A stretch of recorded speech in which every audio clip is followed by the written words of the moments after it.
जो भी बच्चे 11th का नवंबर में मासिक परीक्षा हो रहा है उन बच्चों के लिए हमारे पास आ गया है हिंदी का ऑब्जेक्टिव प्लस सब्जेक्टिव। इस वीडियो में हम लोग करने जा रहे हैं अभी हिंदी का, जो हिंदी आपको एग्जामिनेशन हो रहा है, क्योंकि 2 सब्जेक्ट का हुआ है, 2 का अभी और बाकी है, तो हिंदी और इंग्लिश कल होगा। तो इसके लिए हम लोग क्लास 11th के जो भी बच्चे हो तेरे मासिक परीक्षा हो रहा है नवंबर में, उसका हम लोग ऑब्जेक्टिव सोल्व करेंगे। तो सबसे पहले तो बता दूं कि हर सब्जेक्ट का इसी तरह से सोल्व करते आ रहा हूँ एक दिन परीक्षा से पहले, और हर महीने में आपको परीक्षा होगा, हर महीने में दूंगा भी। तो चैनल को सब्सक्राइब कर लीजिए, चैनल को सब्सक्राइब नहीं किए हैं तो जल्दी सब्सक्राइब कर लीजिए, घंटी को भी दबा दीजिए।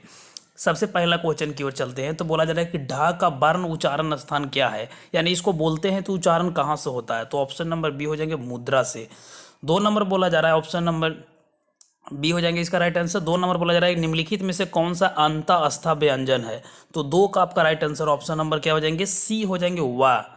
चलिए आगे बढ़ते हैं। 3 नंबर उष्ण व्यंजनों की संख्या कितना होता है। तो उष्ण व्यंजनों की संख्या 4 होता है, ऑप्शन नंबर बी। आगे बढ़ते हैं तो क्वेश्चन नंबर 4 बोला जा रहा है निम्नलिखित में से कौन दीर्घ स्वर है। तो 4 का आपका right answer option number D हो जाएंगे, ऊ। चलिए आगे बढ़ते हैं 4 के बाद 5 नंबर की ओर। 5 बोला जा रहा है निम्नलिखित में से कौन ह्रस्व स्वर नहीं है। ह्रस्व स्वर की नहीं बात किया जा रहा है, तो 5 का आपका right answer option number A हो जाएंगे, ये है, बाकी ये तीनों नहीं है। 6 बोला जा रहा है कि रविंद्र का संधि विच्छेद करेंगे तो क्या होगा। तो 6 का आपका right answer Ravi plus Indra हो जाएंगे, ऑप्शन नंबर ए। 7 बोला जा रहा है कि बधुत्व शब्द शब्द का संधि विच्छेद क्या होगा। तो 7 का आपका right answer option number B हो जाएंगे, बधु प्लस उत्व। आगे बढ़ते हैं। 8 नंबर क्वेश्चन क्या पूछा जा रहा है, बोला जा रहा है कि निम्नलिखित में से कौन शब्द विसर्ग संधि का उदाहरण है। तो 8 का आपका right answer option number D हो जाएंगे, यशोदा। 9 बोला जा रहा है कि बघी शब्द में संधि विच्छेद कौन सा है। तो 9 का आपका right answer option number C हो जाएंगे, बाका प्लस ईस। 10 बोला जा रहा है निम्नलिखित में से कौन तत्सम शब्द है। तो तत्सम शब्द की अगर बात किया जा रहा है तो आश्रु हो जाएंगे। 11 नंबर क्वेश्चन पूछा जा रहा है कि निम्नलिखित में से कौन देशज समास है। क्वेश्चन नंबर 11 क्या बोला जा रहा है कि देशज समाप्त की अगर बात किया जा रहा है तो 11 का आपका सी नंबर हो जाएंगे, कटोरा है, जो कि देशज शब्द है कि नहीं। आगे बढ़ते हैं। क्वेश्चन नंबर 11 के बाद 12 की ओर। बोला जा रहा है कि महेश गरीब को वस्त्र देता है, यह वाक्य में कारक कौन सा है। तो साफ साफ पता लग रहा है कि कारक इसमें से कर्म हो जाएंगे, है कि नहीं।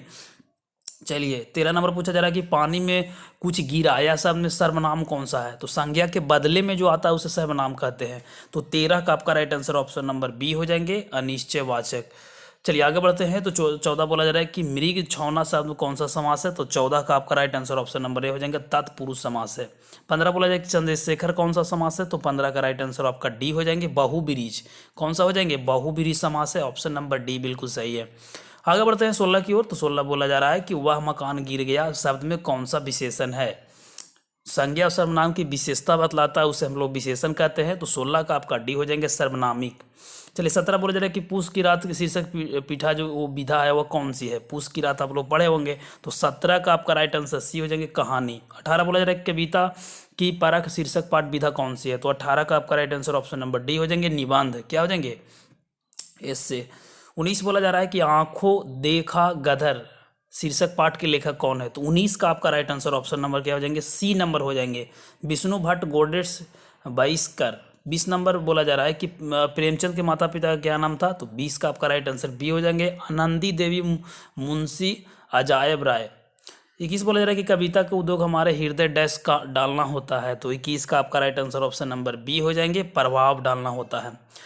22 नंबर झांसी की रानी लक्ष्मीबाई का वर्णन किस पाठ में वर्णित किया गया है। तो 22 का आपका right answer option number A हो जाएंगे, कविता का परख में किया गया है, सबको पता है।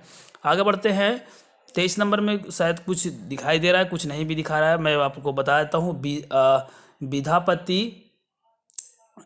कुछ कुछ दिखाई दे रहा है, कुछ नहीं भी दिखाई दे रहा है। चलिए इग्नोर करके चलिए, कोई दिक्कत नहीं है।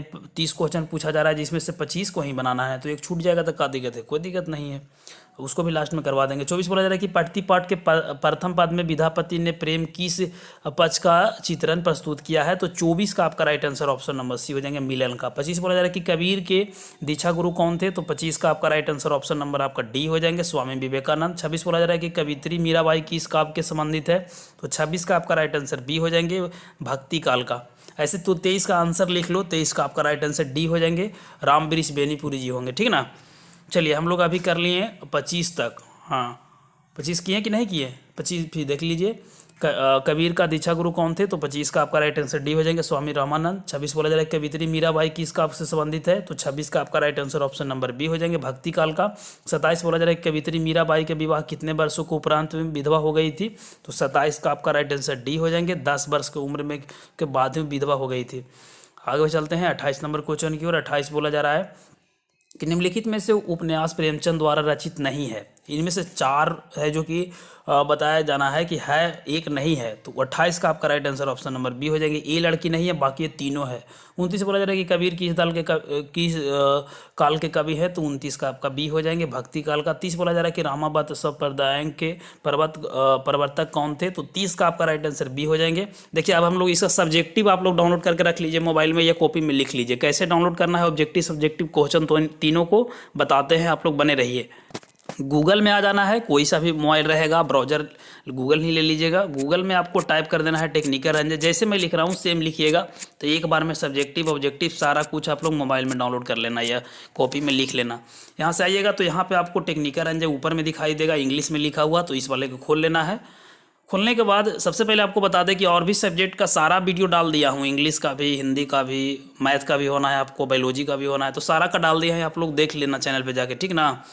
यहाँ पे आप लोग आइएगा तो देखिए 11th का हिंदी और इंग्लिश नवंबर मंथली एग्जाम सब्जेक्टिव ऑब्जेक्टिव, इस वाले पे क्लिक करना है कि नहीं। 28 तारीख का आपका एग्जाम है, सबको पता है। उसके बाद ये वाला जैसे ही खुलेगा तो कुछ इस तरह से खुल जाएगा। उसके बाद नीचे आइएगा तो यहाँ पे आपको मिल जाएंगे। तो यहाँ पे देखिए इंग्लिश का, यहाँ 1 मिनट, यहाँ पे देखिए कि हिंदी का सब्जेक्टिव यहाँ से डाउनलोड कर लेना, यहाँ से इंग्लिश का सब्जेक्टिव डाउनलोड कर लेना।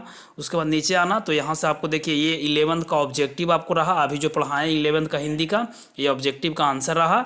उसके बाद थोड़ा सा और नीचे आइएगा, पेज खुल रहा है। उसके बाद यहाँ पे देखिएगा तो 11th का इंग्लिश का मंथली ऑब्जेक्टिव रहा, तो यहाँ से आपको इंग्लिश का वाला ऑब्जेक्टिव मिल जाएंगे, यहाँ से आपको हिंदी वाला, ऊपर यहाँ से सब्जेक्टिव डाउनलोड कर लेना।